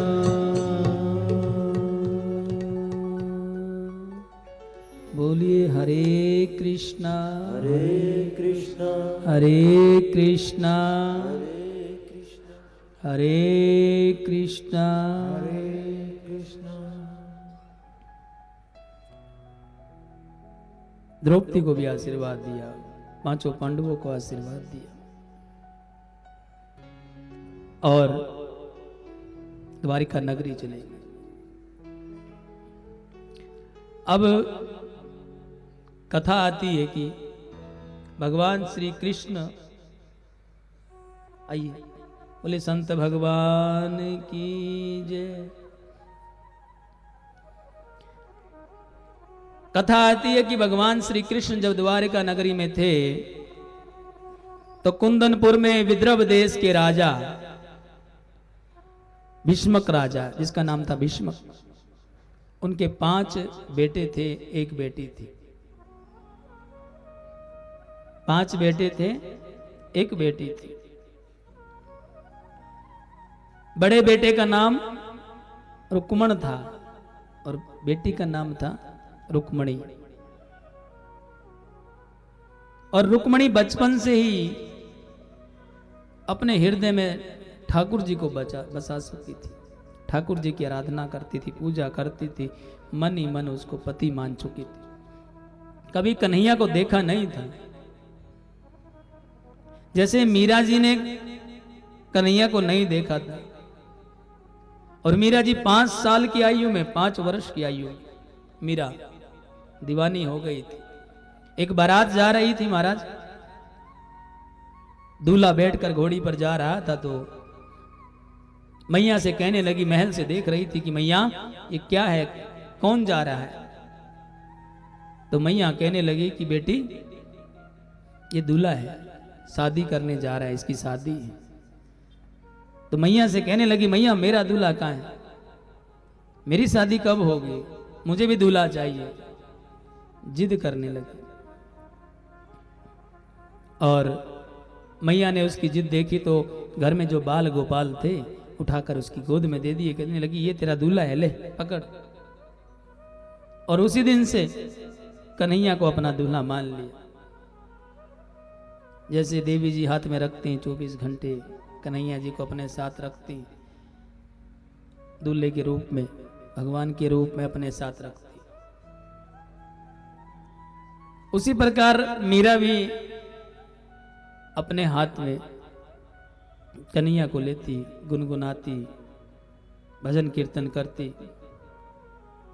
और मीरा यहीं से दीवानी हो गई थी भगवान की। भगवान की पूजा करने लगी, पाठ करने लगी, धीरे धीरे बड़ी हुई। कहते हैं कि मां नहीं रही, दादाजी ने और पिताजी ने उसका पालन पोषण किया। जब बड़ी हुई तो उसका विवाह कर दिया गया।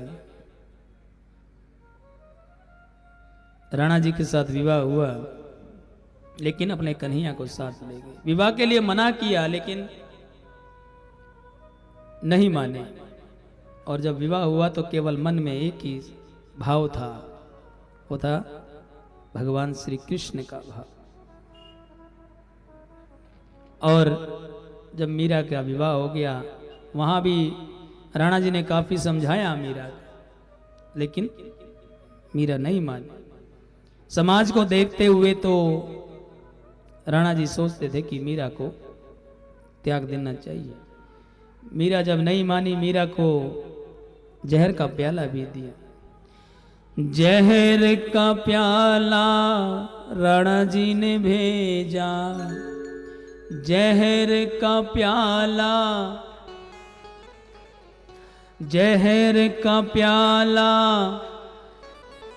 कैसा अमृत बनाया रे श्याम तेरी, कैसा अमृत बनाया रे। उस जहर के प्याले को अमृत में बदल दिया महाराज। और राधा जी बच गए। और कहते हैं कि वो राणा जी भी एक बार उस युद्ध में मारे गए। और उसी दिन से मीरा को उस राजमहल से, उस राज्य से निकाल दिया गया, जब वो किसी की बात नहीं मानी। अपने कन्हैया को लेके भटकती भटकती वृंदावन आ गई महाराज। और वृंदावन आके उनके गुरु कौन बने पता है? मीरा के गुरु कौन थे? रविदास जी महाराज। गुरु धारण किया और वहीं काफी सालों तक वृंदावन में रही और गुनगुनाती रही, कहती रही कि अपने ठाकुर को हाथ में लेकर कहती रही कि सावरिया ले चल परली पार,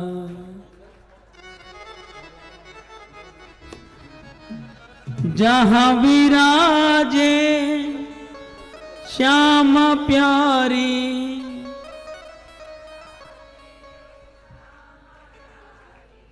जहां विराजे राधा प्यारी,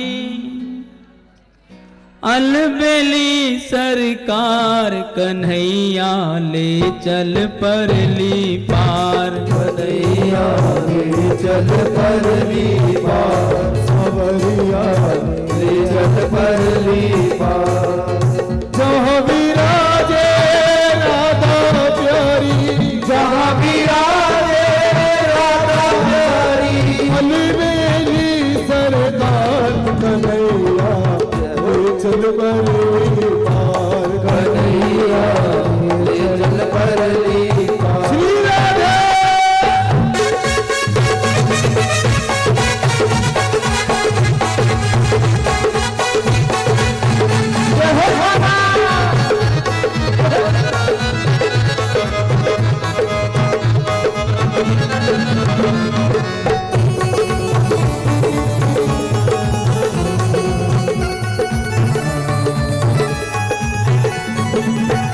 तेरे बिना कोई चाह नहीं है, तेरे बिना कोई चाह नहीं है, सूझती कोई राह नहीं है, सूझती कोई राह नहीं है, तेरे बिना कोई चाह नहीं है, सूझती कोई राह नहीं है, जग की कोई राह नहीं है, मैं तेरे चरणों की दासी, मैं तेरे चरणों की दासी, तू मेरा पालनहार कन्हैया ले चल परली पार, कन्हैया ले चल परली, जय हो ले चल परली पार। श्री राधे।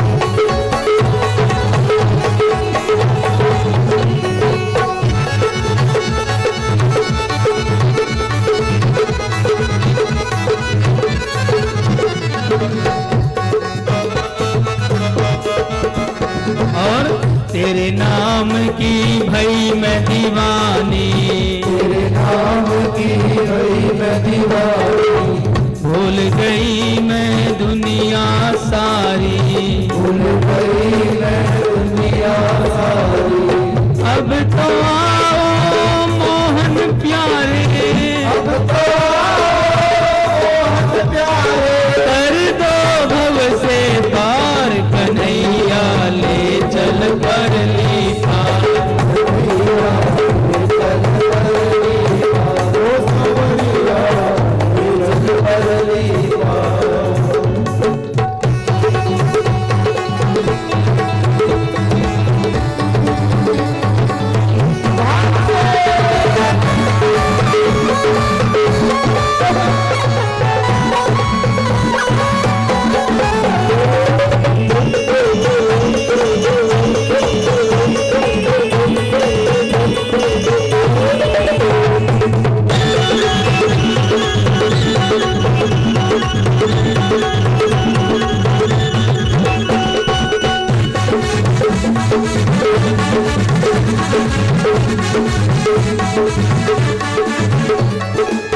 लज्जा धीर गवा बैठी हूँ, अच्छा धीर गवा बैठी हूँ, अपना सब कुछ गवा बैठी हूँ, अपना सब कुछ गवा बैठी हूँ, श्यामा हूँ मैं तेरी रोगनी, श्यामा हूँ मैं तेरी रोगनी, श्यामा हूँ मैं तेरी रागनी, श्यामा हूँ मैं तेरी रागिनी, तू मेरा मल्हार कन्हैया ले चल परली पार, कन्हैया ले चल परली पार, कन्हैया ले चल परली पार, कन्हैया ले चल परली पार।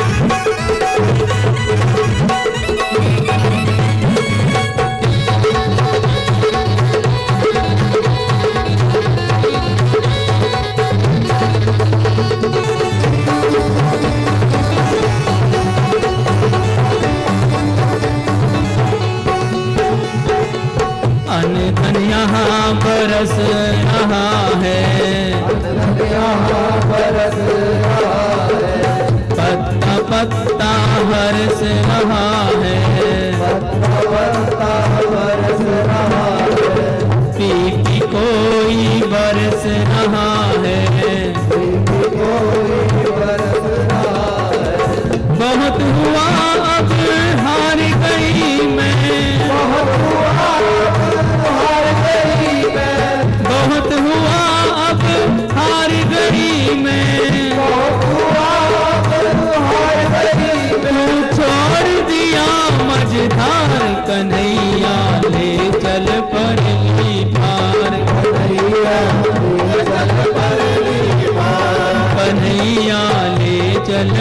ली पार, नैया ले चल कर ली पार।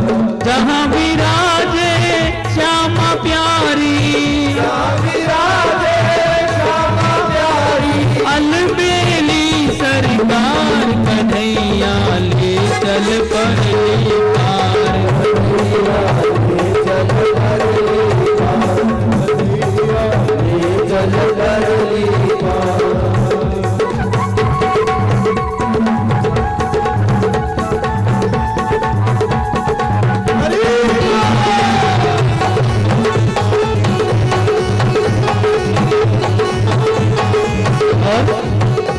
मीरा जी दीवानी हो गई और मस्तानी हो गई हैं। मीरा जी दीवानी हो गई और मस्तानी हो गई है। क्या कहना है? मीरा दीवानी हो गई और मीरा मस्तानी, मीरा दीवानी हो गई और मीरा मस्तानी, मीरा दीवानी हो गई और मीरा मस्तानी, मीरा दीवानी हो गई और मीरा मस्तानी, मीरा मस्तानी, मीरा दीवानी हो गई और मीरा मस्तानी, मीरा दीवानी हो गई मीरा मस्तानी हो गई, दीवानी हो गई मीरा मस्तानी हो गई, मीरा दीवानी हो गई मीरा मस्तानी हो गई, मीरा दीवानी हो गई मीरा मस्तानी हो गई, मीरा दीवानी हो गई मीरा मस्तानी हो गई, मीरा दीवानी हो गई मीरा मस्तानी हो गई, मीरा दीवानी हो गई मीरा मस्तानी हो गई, मीरा मस्तानी हो गई, मीरा दीवानी हो गई मीरा मस्तानी हो गई, मीरा दीवानी हो गई मीरा मस्तानी हो गई, मीरा दीवानी हो गई मीरा मस्तानी हो गई, मीरा दीवानी हो गई मीरा मस्तानी हो गई, मीरा दीवानी हो गई मीरा दीवानी हो गई, मीरा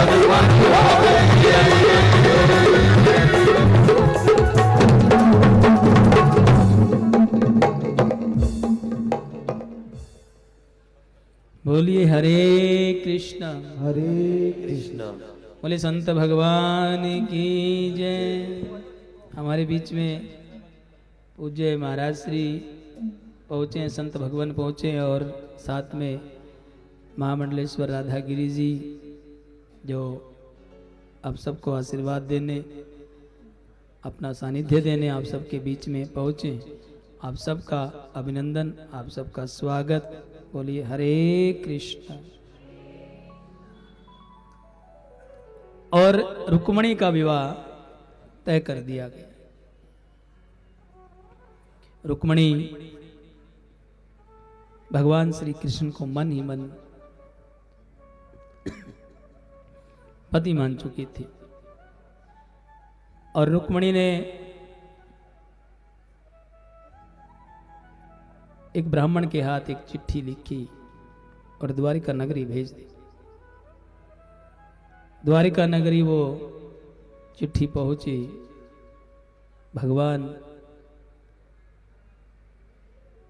द्वारिकाधीश को जब वो चिट्ठी मिली, पढ़ी, तो उसी अवस्था में उन्हीं वस्त्रों में रथ पर सवार हुए, चल पड़े कुंदनपुर की तरफ, विद्रभ देश की तरफ, जहां पर वो विवाह तय किया गया था। रुक्मणी का विवाह तय किया गया था शिशुपाल के साथ। तो ब्राह्मण देवता संदेश लेकर वापिस पुनः राज्य में आता है और आकर रुक्मणी को वो संदेश सुनाता है कि मैंने आपका संदेश कृष्ण जी तक पहुंचा दिया है। और वो कह रहे थे कि मैं आ रहा हूं। तो माँ की भक्ति करती थी, माँ की आराधना करती थी। जिस दिन विवाह होना था, विवाह बारात आनी थी, उसी दिन तैयार होकर सबसे पहले माँ के दर्शन करने के लिए चली, कुल देवी के दर्शन करने के लिए चली, माँ जगदम्बा के दर्शन करने के लिए चली। साथ में अनेक सैनिक भेज दिए गए और भगवान श्री कृष्ण भी उसी जहां पर मंदिर था, बगीची थी, वहां पर आके ठहरे हुए थे। सबको पता चल गया था कि द्वारिकाधीश आए हुए हैं। और रुक्मण ने और ज्यादा पहरा बढ़ा दिया था कि कहीं विवाह में कोई विघ्न ना पड़े। तो रुक्मिणी माँ के दरबार में जाती है, माँ से प्रार्थना करती है, वंदना करती है कि माँ, कि मैं ये चाहती हूँ कि मेरा विवाह द्वारिकाधीश के साथ हो। मैं विवाह केवल द्वारिकाधीश के साथ करना चाहती हूँ, शिशुपाल के साथ नहीं। और प्रार्थना वंदना करते हुए मैया कहती है, मैया से कहती है, मैया तेरी सेवा में हो, मैया तेरी सेवा में मेरे दिल को सकून आए। मैया तेरी मेरे दिल को सकून आए। कुछ भी ना चाहूं मैं, हो कुछ भी ना चाहूं मैं, और सब कुछ मिल जाए। मैया से प्रार्थना कर रहे कि मैया, मैया तेरी सेवा में हो, मैया तेरी सेवा में मेरे दिल को सकून आए। मैया तेरी सेवा में मेरे दिल को सकून आए। और कुछ भी ना चाहूं मैं, और कुछ भी ना चाहूं मैं, और सब कुछ मिल जाए। मैया तेरी सेवा में मेरे दिल को सकून आए। हाँ मैया तेरी सेवा में।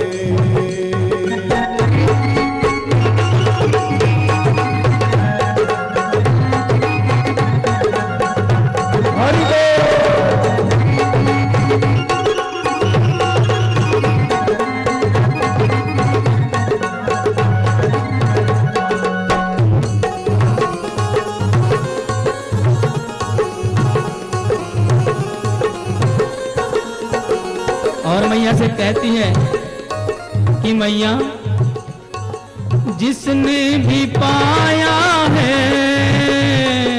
मैया रानी प्यार तेरा हो, जिसने भी पाया है मैया रानी प्यार तेरा हो, जिसने भी पाया है मैया रानी प्यार तेरा, जिसने भी पाया है मैया रानी प्यार तेरा, बस वही खुश किस्मत, बस वही खुश किस्मत, बड़ भागी वो कहलाए। मैया तेरी